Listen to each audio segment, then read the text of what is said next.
Gaano nga ba kalakas si Vero bilang Shadow Soldier? Bakit mayroon itong intellectual innate nature ng pagiging murderer? At siya lang ang naiiba sa lahat dahil ipinanganak ito para pumatay ng isang hunter. Nagsimula ang episode na ito kung saan umapoy si Jinho kaka-reply ng mga bashers ni Jinwoo. Hindi daw niya mapapatawad kung sino man ang maninira sa kanyang brother. Kaya pinagpapawisan siya matapos ang matinding sagupaan against sa mga grupo ng mga trolls. Biglang dumating si Jinwoo at napansin niyang nagtatrabaho talaga ng husto si Jinho para sa kanilang guild. Habang si Jinho naman, nagulat sa pagdating ni Jinwoo dahil para daw itong multo. Pumasok daw ito na wala siyang narinig na ingay. Ibinigay ni Jinwoo ang isang bag na punong-puno ng premium essence stones since kakagaling lang niya sa gate kaya kumuha siya ng essence stones dahil magagamit nila ito upang mapalaki ang guild na tinatayo nila. Na-amaze si Jinho sa mga essence stones na nakuha ni Jinwoo dahil hindi na nila problemahin ang salary ng kanilang empleyado. Napatanong si Jinwoo bakit naman nila kailangan ng empleyado. Wika ni Jinho, nakalimutan nata ni Jinho na kailangan pa nila ng isa pang empleyado upang makapag-build ng isang guild. Sagot ng ating bida, yan lang ba ang problema? Biglang nag-serious mode si Jinho dahil mayroon daw silang mas importanteng bagay na dapat nilang problemahin. Kaya nagulat ang ating bida kung anong ibig sabihin ni Jinho. Sinabi ni Jinho, ang pinaka-importante sa lahat kung may naisip na ba si Jinho kung ano ang pangalan ng kanilang guild. Kaya sinabi ng ating bida, akala ko ba importante yan? Sagot ni Jinho, ito daw ang pinaka-crucial sa lahat ng bagay. May naisip na daw siyang maaaring pwedeng ipangalan ng kanilang guild. Ito nga ay ang Songyu Guild. Partner daw ang kanilang last name o di kaya Yusong Guild. Mas maganda daw pakinggan kung mas nauna ang kanyang last name kaysa sa last name ni Jinho. Pwede rin daw Yuhu or Jinjin Guild. At sinabi ng ating bida, how about Solo Play Guild? Since ang kanilang guild nakabase lang sa iisang tao. Nag-freeze ang katawan ni Jinho nang narinig niya ang pangalan ng guild. Mukha daw nakakatawa pakinggan at narealize niyang sa kabila daw ng accomplishment ni Jinho bilang S-rank hunter, may mga bagay talagang hindi sila magaling. Kung tutuusin, tao pa rin naman daw si Jinho. May kumatok sa pintuan at kaagad itong binuksan ni Jinho. Ngunit bigla itong napasigaw sa sobrang gulat kaya pinuntahan ni Jinho upang matingnan. Ito pala ay si Hunter Cha Hae-en. Tinanong ni Jinho kung bakit ito nagpunta sa kanyang office. Sagot ni Cha Hae-en, gusto niyang sumali sa guild ni Jinho. Pasok na si Cha Hae-en sa office at gustong i-clarify ni Jinho kung bakit gusto nitong sumali sa kanilang guild. Sagot ni Cha Hae-en, gusto lang niyang sumali. Kaya nagtataka ang ating bida kung ano ang nangyari. Tinanong ni Jinho kung inutusan siya ng chairman, sagot ni Cha Hae-en, bakit naman yun gagawin ng chairman? Tinanong niya ulit kung kick out siya ni Choi Jong-in sa Hunter Guild. Sagot ni Cha Hae-en, hindi pa rin. Kaya tinanong niya ito sa huling pagkakataon kung hindi daw ito inutusan ng chairman at hindi siya kick out ni Choi Jong-in, bakit gusto nitong sumali sa kanilang solo play guild. Nagulat si Cha Hae-en sa pangalan ng guild ni Jinho. Habang lumapit si Jinho sa kanya kung bakit nakadecide kaagad ito ng pangalan, paano naman daw ang kanyang suggestion. Sagot ng ating bida, akala daw niya nag-agree si Jinho kasi wala itong sinabi. Kaya hindi na lang niya pinansin si Jinho dahil mas confused siya kay Cha Hae-en. Naramdaman ni Jinho ang heartbeat at expression ni Cha Hae-en na pilit itong pinapakalma. Subalit hindi daw siya maluloko. Sinabi ni Jinho na wala pang 2 years si Cha Hae-en sa Hunter Guild since nagkaroon nito ng awakening. Kaya mayroon pa itong kontrata sa Hunter Guild. Tugon ni Cha Hae-en, mayroon naman daw siyang pera para bayaran ang kanyang penalty. Kaya nagtataka talaga si Jinho dahil handa itong bumayad ng penalty para lang sumali sa kanilang guild.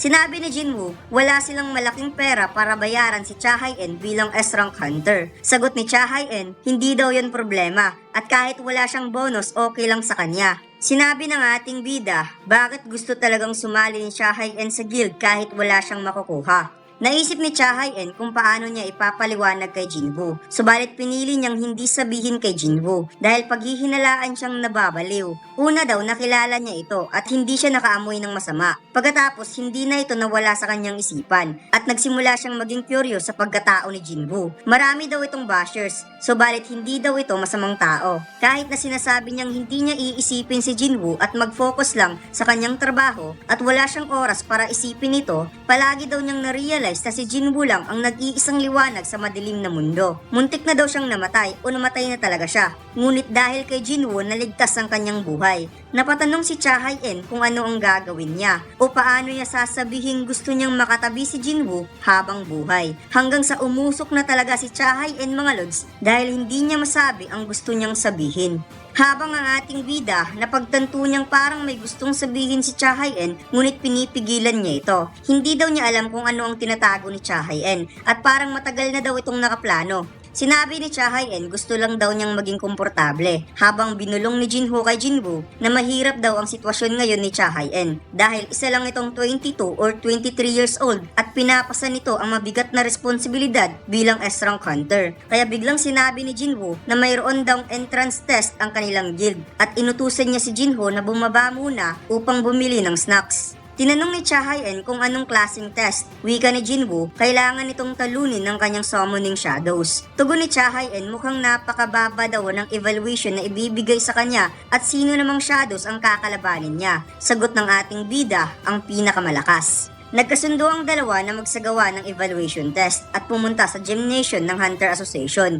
Naisip ni Jinwoo, ngayon niya masusubukan kung kaya niyang gamitin ng Shadow Exchange na may kasamang ibang tao. Pabukas na si Cha Hae-in sa pintuan at sinabi ni Jinwoo na hindi sila pupunta sa kahit saan dahil mayroong madaling paraan para makapunta sa gymnasium. Ang gagawin lang daw niya ay lalapit siya kay Jinwoo. Hinawakan ni Jinwoo si Cha Hae-in at inilapit ang kanyang katawan na parang niyakap niya ito at binigkas ang salitang Shadow Exchange. Lumabas ang napakaraming shadow sa katawan ni Jinwoo at unti-unti silang hinila pababa habang si Jinwoo papasok na sa office, dala-dala ang kanilang snacks. Ngunit sa pagpasok niya, wala na si Jinwoo at Cha Hae-in. Ang naiwan na lamang ang High Orcs. Kinuha ng High Orcs ang pagkain pagkatapos kinain ng snacks pati plato. Napunta na ang dalawa sa gymnasium at hindi makapaniwala si Cha Hae-in na in just a seconds napunta na kaagad sila sa gymnasium. Napatunayan ni Jinwoo na nakapag-teleport siya kasama ang ibang tao at ang Shadow Exchange ay makukonsider niyang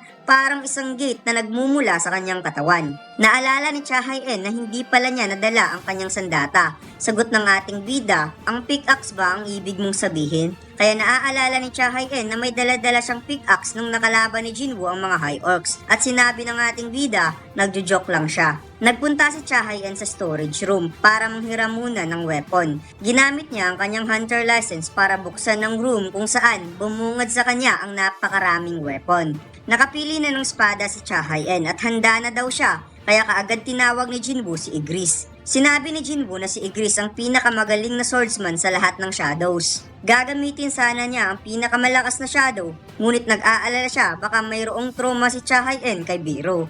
Nakita ni Jinwoo na seryoso talaga si Cha Hae-in at na-realize niyang wala naman itong pakialam kung anong weapon ang gagamitin. Kaya pinatalikod muna niya si Cha Hae-in at ipinagamit ni Jinwoo kay Igris ang longsword ni Baran. Handa na ang dalawa at si Jinwoo ang magsisilbing referee sa laban na ito. Kaagad ginamit ni Igris ang Demon King longsword at makikitang umaapaw ang napakatinding kuryente na bumabalot sa espada. Pinakawalan ni Igris ang kuryente at nagkadurog-durog ang floor ng gymnasium. Habang si Cha Hae-in ay parang wala lang sa kanya ang malakas na kuryente sa bilis ng kanyang reflexes at kaagad itong nakalapit kay Igris at nagsagawa ng malakas na atake.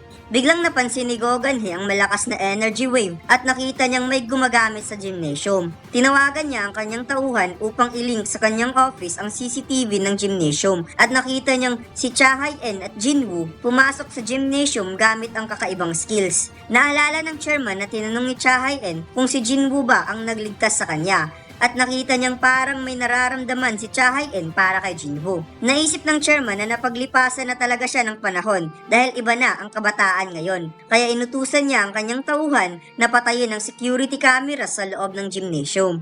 Pagkatapos, ipinakitang napadilat ang mata ni Jinwoo dahil hindi na makatayo si Igris at mukhang nasira pa ang gym sa lakas ni Cha Hae-in. Seryosong sinabi ni Cha Hae-in na sigurado ba si Jinwoo na si Igris ang kanyang pinakamalakas. Sinabi daw nito sa kanya na tatawagin ng pinakamalakas na shadow para kalabanin niya. Kaya sinabi ni Cha Hae-in, tawagin mo na ngayon din. Sagot ni Jinwoo, baka masasaktan ka lang. Wika ni Cha Hae-in, wala daw siyang pake. Gusto daw niya ng rematch. Nagulat si Jinwoo dahil alam ni Cha Hae-in na in-extract niya ang An-King, kaya kaagad niyang tinawag si Bero at tinanong si Cha Hae-in sa huling pagkakataon kung okay lang sa kanya ang laban na ito. Sinabi ni Jinwoo ang kanyang shadows ay weak compare noong nabubuhay pa ito, ngunit si Bero ang naiiba sa lahat dahil ipinanganak ito upang maging weapon against Hunter. Tinanong ni Bero kung anong gagawin sa babae. Sagot ni Jinwoo, tatalunin niya ito na hindi sinasaktan. Nag-agree si Bero at bigla itong nagpalabas ng napakalakas na magical energy kung kaya nabasag tuloy ang mga salamin sa loob ng gymnasium. Habang si Cha Hae-in hindi makapaniwala na tinalo ni Jinwoo ang monster na ito. At mukhang ugali talaga ni Bero na magpalabas ng magical energy bago ang laban at ang hilig nitong pumugot ng ulo. Nagsimula na ang laban at muling ipinaalala ni Jinwoo kay Bero na hindi sasaktan si Cha Hae-in.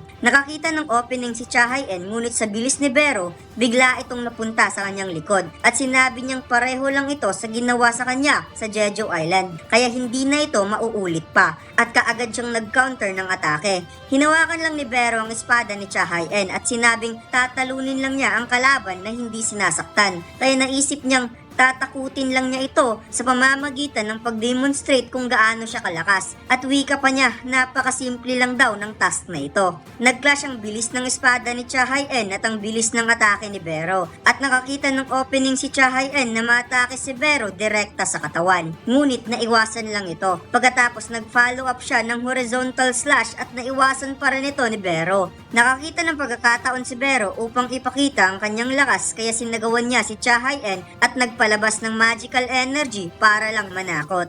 Napatras si Cha Hae-in habang si Jinwoo humiling na sumuko na ito, ngunit ayaw pa ng babae, kaya nagulat ang ating bida. Sinabi ni Jinwoo na si Bero lang ang naiiba sa lahat dahil mayroon daw itong intellectual innate nature ng pagiging murderer. Sa ngayon daw, nararamdaman niyang pinipigilan ni Bero ang kanyang killing intent. Si Bero daw ay mayroong sariling instinct warning na umiiral sa kanyang organism at nare-recognize nito kung ito ba ay isang predator o biktima. Ngunit kapag ang isang biktima ay mas nangingibabaw kaysa sa predator, hindi daw ito katanggap-tanggap. Kaya mabilis na sumalakay si Bero at nagsagawa ng pag-atake at kaagad naman itong naiwasan sa bilis ni Cha Hae-in. At makikitang parang sineseryoso ni Bero ang laban. Naghanda si Cha Hae-in ng skills ang sword dance at kaagad itong nagsagawa ng napakabilis na atake towards Bero. Nagawang mahawakan ni Bero ang espada kaya binali at dinurog niya ito. Ngunit parang hindi ito ang dahilan upang mawalan ng chance si Cha Hae-in na manalo sa laban dahil ginamit niya ang kanyang skills, ang Blade of Light. At makikitang gamit ang kanyang kapangyarihan, dinugtungan niya ang kanyang espada at mas malaki pa ito kaysa kanina. Nagawang mabaon ni Cha Hae-in ang kanyang espada sa katawan ni Bero habang si Jinwoo ay sobrang nag-alala dahil sa moment na ito, si Bero ay mayroong simple command na muling babalik sa kanyang utak. Isang command na natanggap niya sa Ant Queen nung ipinanganak siya. Ang command na patayin ng kalaban. Biglang nag-iba ang aura ni Bero at sinabing ang babaeng ito ay isang kalaban. Kaya nagsagawa ito ng isang pamatay na atake habang si Jinwoo ay napasigaw kay Bero at si Cha Hae-in ipinikit na lamang ang mga mata. Gumawa ng malakas na impact ang ginawa ni Bero at nagawa itong mapigilan ni Jinwoo at sinabihan niya itong tumigil ka na. Kaya umatras si Bero at humingi ito ng tawad kay Jinwoo. Sinabi ni Jinwoo bakit daw ito ginagawa ni Cha Hae-in. Inilagay daw niya sa panganib ang kanyang buhay. Bakit gusto nitong sumali sa guild na wala pang pangalan? Sinabi ni Jinwoo, baka may gusto ka sa akin. Biglang nagulat si Cha Hae-in sa sinabi ni Jinwoo at napaisip ang ating bida kung ano ba ang pumasok sa utak niya. Bakit niya ito nasabi? Sagot ni Cha Hae-in, yes, sa tingin daw niya may gusto siya kay Jinwoo. At dito lang nagtatapos ang ating kwento mga lods. Huwag mo sanang kalimutang mag-like, comment at mag-subscribe sa ating YouTube channel at mag-follow sa ating Facebook page. Salamat!